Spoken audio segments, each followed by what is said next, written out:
कर्मण्येवाधिकारस्ते मा फलेषु कदाचन मा कर्मफलहेतुर्भो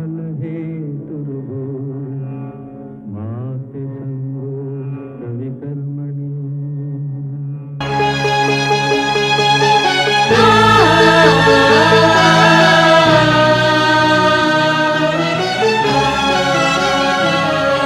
ये औरत है कुदरत का अनमोल तोहफा, ये ममता का सागर, मोहब्बत का दरिया है। हर नस्ल हर देश पर कर्ज इसका बनाया गया, त्याग को फर्ज इसका। मगर इसकी दुनिया ने कीमत न जानी, मगर इसकी दुनिया ने कीमत न जानी। अजब दास्तां है, अजब है कहानी।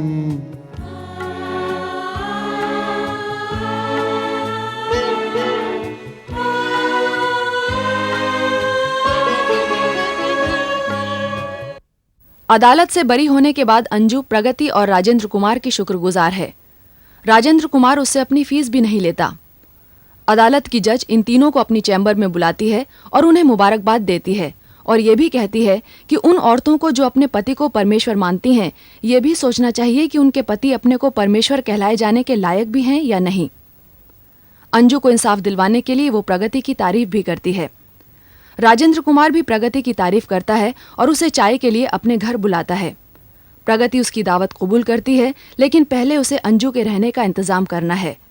वो उसे रामदुलारे के पास ले जाती है। रामदुलारे उसे अपने साथ रख लेता है। अंजू की आनंद से मुलाकात होती है और वो दोनों एक दूसरे को पसंद करने लगते हैं। अब आगे। शिल्पा, तुझे पता है मेरे घर पे कौन आ रहा है? प्रगति आ रही है। अरे मेरी होने वाली भाभी, और कौन? लगता है वो आ गई। मैं तुझसे बाद में बात करती हूँ।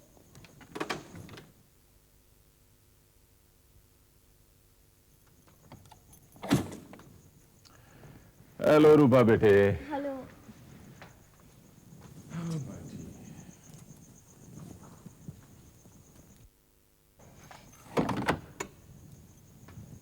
डैडी, आप अकेले? हाँ बेटा, अकेले।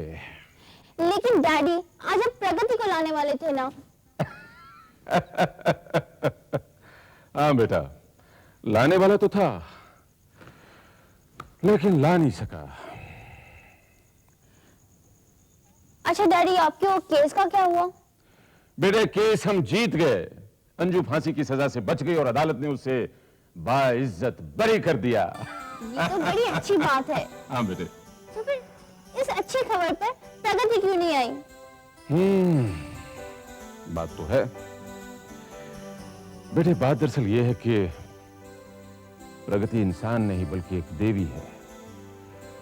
अंजू तो फांसी की सजा से बच गई, मगर अब प्रगति को अंजू की दूसरी फिक्र लगी हुई है कि उसे जिंदा रहने के लिए ठिकाना चाहिए, एक घर चाहिए। इसलिए प्रगति उसे अपने साथ ले गई। और हां, जाते जाते वो ये कह गई है कि वो एक दिन हमारे यहां जरूर आएगी। डैडी, ये प्रगति बहुत तड़पा रही है अपने दर्शन देने के लिए। नहीं बेटे, अब वो किसी भी वक्त हमारे घर आ सकती है। और हां, उसके आने से पहले राजेश को ये सब मत बता देना। ये एक सस्पेंस है, समझा करो।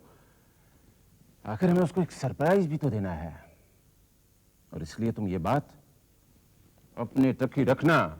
डैडी, आप तो जानते हैं कि दुनिया में सबसे मुश्किल काम है मेरे लिए बात छुपाना। हाँ, ये तो मैं जानता हूं। ये तुम्हारे लिए बहुत बड़ा मुश्किल काम है, मगर बेटे तुम्हें ये मुश्किल काम करना ही पड़ेगा। हाँ, मगर ज्यादा देर हो गई ना तो मेरा पेट भी फट सकता है। नहीं बेटे, अब ज्यादा वक्त नहीं लगेगा। हाँ, तुम चाहो तो तब तक इन खिड़की दीवारों से तुम ये बात कर सकती हो। और मैं तब तक चेंज करके आता हूँ। अच्छा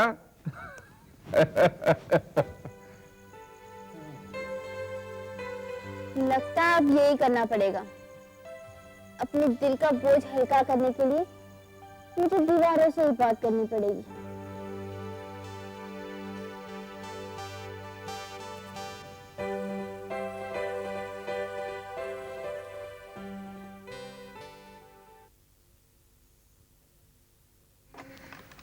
हेलो, इंस्पेक्टर विक्रम है। हेलो, मैं बोल रही हूँ। कौन मैं? रूपा। ओ रूपा, कहो क्या बात है? मेरा दिल घबरा रहा है। दिल घबरा रहा है? तुम्हारी तबीयत तो ठीक है? नहीं, मेरी तबीयत ठीक नहीं है। मुझे अजीब अजीब सा महसूस हो रहा है। तो फिर तुम डॉक्टर के पास क्यों नहीं जा रहे? मेरा इलाज डॉक्टर के पास नहीं है। तो मैडम फिर किसके पास है? तुम्हारे पास। मेरे पास? मेरे पेट में बड़ा दर्द हो रहा है, लगता है अभी फट जाएगा। और इसका सिर्फ एक ही इलाज है, तुम दीवार बन जाओ। मैं दीवार बन जाऊं? ये तुम क्या कह रही हो?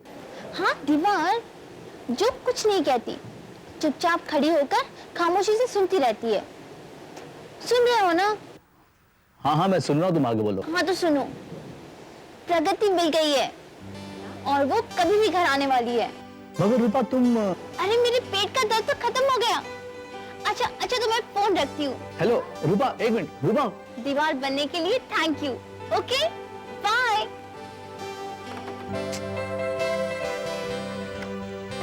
अजीब पागल लड़की।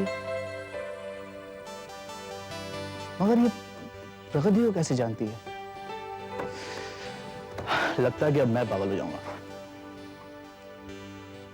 भाभी, भाभी, आ गई तू? क्या हुआ? ये अंजू के केस का क्या हुआ? आज मैं बहुत खुश हूँ।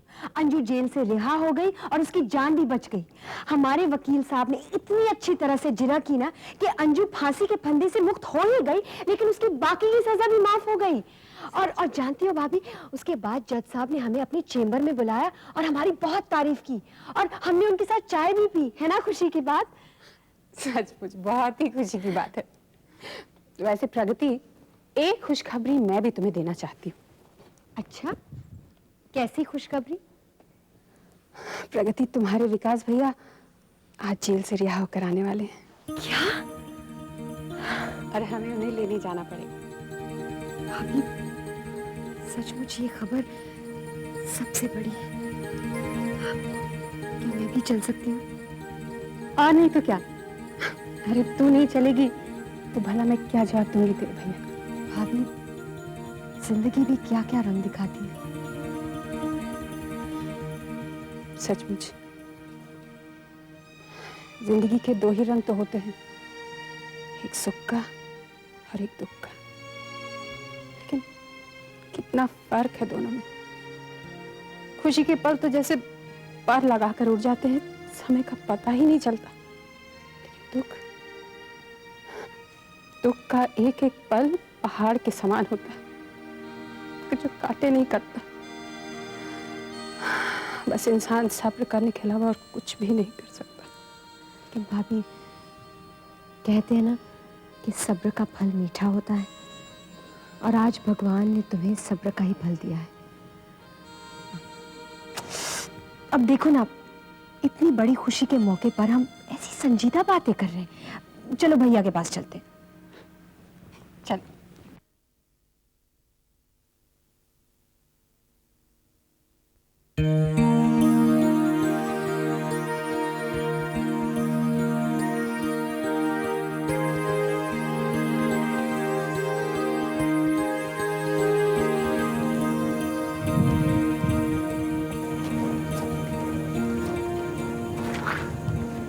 कैसी हो प्रगति?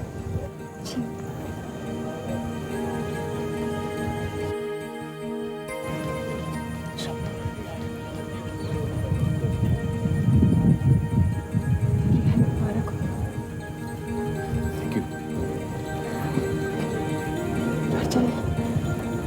मैं आशा, सबसे पहले हमें बाबूजी से मिलना है। बाबूजी से? आशा, आज जो मैं रिहा हुआ हूं, सिर्फ बाबूजी की बदौलत है। ये तो बाबूजी का बड़प्पन है जिन्होंने पैरोल में मेरी रिहाई के लिए दरखास्त दी। ठीक है, लेकिन बाबूजी से हम किसी दूसरे दिन भी तो मिल सकते हैं ना? नहीं आशा, बाबूजी से मिलना आज ही जरूरी है। ये तो कोई उस बाप के दिल से पूछ कर देखे जिसका दामाद जेल में हो और जिसकी बेटी को एक मजबूरी और लाचारी भरी जिंदगी बितानी पड़ रही हो।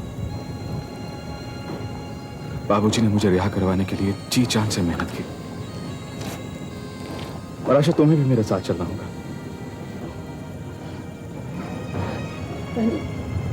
जाने अनजाने मैंने बाबूजी से इतना भला बुरा कहा है कि अब उनको क्या वो दिखाऊंगी जाकर।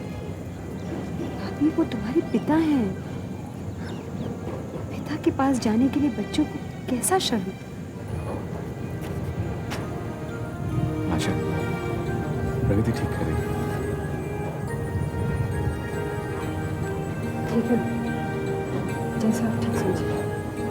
चलिए।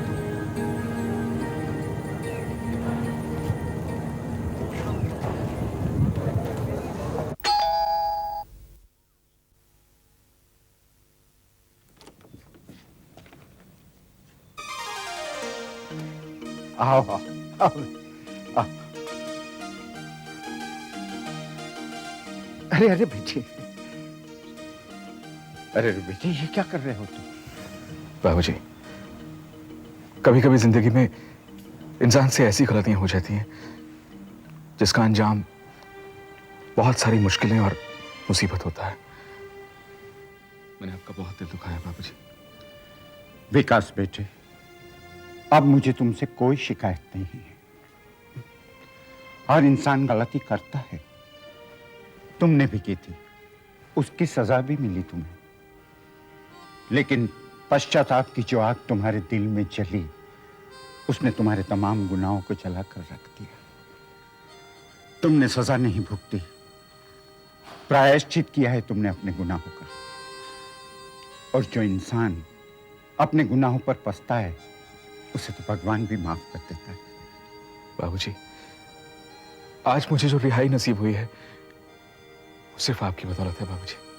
विकास, ये सच है कि मैं तुमसे नाराज था, लेकिन जब हकीकत मेरे सामने आई तो मुझे बड़ा अफसोस हुआ अपने सलूक पर। और ये हकीकत प्रगति की वजह से मेरे सामने आई। अगर प्रगति न होती तो शायद जो बदगुमानी मेरे दिल में थी वो कभी दूर न होती। बाबूजी, प्रगति है ही ऐसी लड़की, ये जहां जाएगी वहां की तमाम रूठी हुई खुशियां वापस लौट आएंगी। आपने मुझे माफ कर दिया बाबूजी, मेरे लिए यही बहुत है। विकास बेटे, अब जो कुछ भी हुआ है उसे भूल जाओ। अब तुम्हें एक नई जिंदगी की शुरुआत करनी है। और बेटे, मेरा तो तुम लोगों के सिवा कोई नहीं है इस दुनिया में। जो कुछ भी मेरा है वो तुम्हारा है। और मैं तो काम करते करते थक गया हूं। बेटे, यहां रहकर तुम सब कुछ संभाल क्यों नहीं लेते? नहीं बाबूजी, मैं यहां नहीं रह सकता। मगर क्यों बेटे? आपकी बेटी आशा मेरी पत्नी है बाबूजी, इसकी सारी जिम्मेदारी मुझ पर है। मैंने अपने तरीके से आशा को खुश रखने की बहुत कोशिश की, लेकिन मेरा तरीका गलत था बाबूजी। मेरी एक ही भूल ने हमारी जिंदगी के तमाम मंसूबों पर पानी फेर कर रख दिया बाबूजी। लेकिन जो चला गया मुझे उसका गम नहीं है। अब मुझे अपनी मेहनत से आशा की खोई हुई तमाम खुशियों को वापस लाना है बाबूजी। अपनी मेहनत से फिर से खड़ा होना है। इसके लिए मुझे आपकी दौलत नहीं, आपका प्यार, आपका आशीर्वाद चाहिए। विकास बेटे, मेरा आशीर्वाद तो सदा तुम लोगों के साथ है। अब एक नया इम्तिहान है तुम्हारा। मेरी दुआ है तुम इस इम्तिहान में कामयाब हो। प्रगति बेटी, मुसीबत की घड़ियों में तुमने मेरी बेटी का जो साथ दिया है, जो मदद की है इसके लिए मैं हमेशा तुम्हारा एहसानमंद रहूंगा। बेटी, अब आशा ही मेरी बेटी नहीं, तुम भी मेरी बेटी हो। एक पिता समझकर तुम्हें जो कुछ भी चाहिए मांगने में संकोच मत करना। बाबूजी, विकास भैया ने आपसे प्यार और आशीर्वाद मांगा है। मैं भी आपसे प्यार और आशीर्वाद ही मांगती हूँ। जिंदगी की राहें बहुत कठिन हैं और ऐसे में आपका ये प्यार और आशीर्वाद अंधेरे में रोशनी बनकर रहेगा हमारे लिए। जीती रहो बेटी। बाबूजी, अब हमें इजाजत दीजिए। अच्छा बेटी।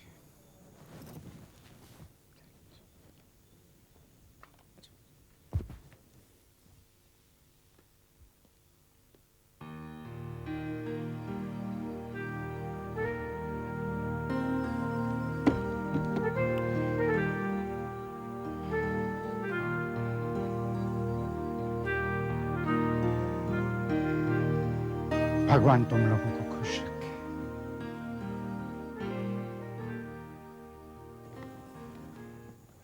Welcome home.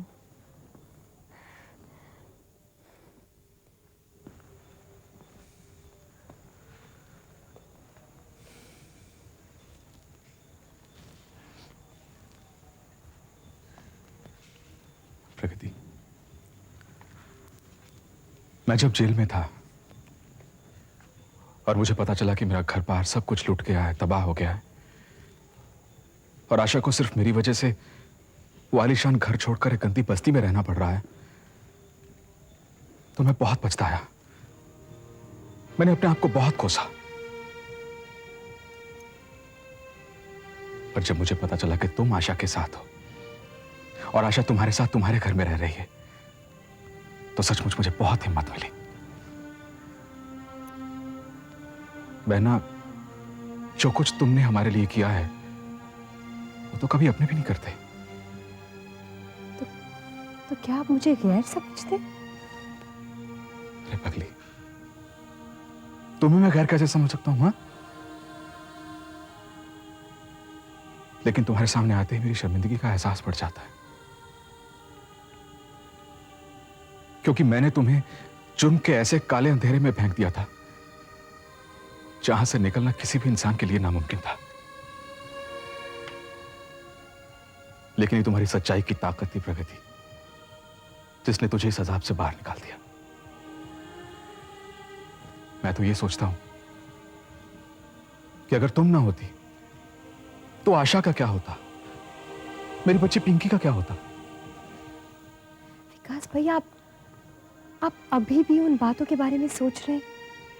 भूल जाइए, वो आपकी अतीत की एक कहानी बन चुकी है। अब आप आजाद हैं। जो कुछ आपने खोया है उसे पाने की कोशिश कीजिए। वही तो कर रहा हूं प्रगति। इसीलिए यहां से जाने से पहले तेरा शुक्रिया अदा तो करना है ना? जाने से पहले?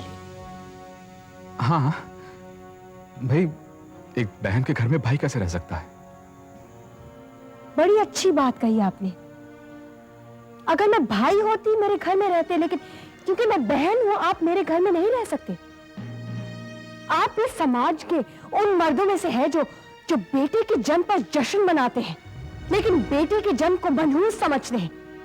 लड़कियों को लड़की के मुकाबले में कमतर समझते हैं, कमजोर समझते हैं आप। नहीं प्रगति, ऐसी बात नहीं है। तो फिर क्या बात है? मैं लड़की बहन हूं आपकी, इसलिए आप इस घर में नहीं रह सकते। तो जाइए, बेशक जाइए, मैं आपको रोकूंगी नहीं। लेकिन एक बात याद रखिए, मैं आपको राखी भी नहीं बांधूंगी। नहीं चाहिए मुझे ये रक्षा का बंधन, नहीं चाहिए ये रिश्ता, ये नाता, कुछ भी नहीं। जो कुछ भी आपने किया वो सब दिखावा था, वो बोली बातें थी। समझ बोल मैं ऐसा ही कहूंगी। हम दोनों के बीच आदर्श रिश्ता ही क्या है? क्या हूं मैं आपकी? अच्छा मुझे माफ कर दे बहन। ये देख, तेरा भाई तेरे सामने हाथ जोड़ के खड़ा है, मुझे माफ कर दे।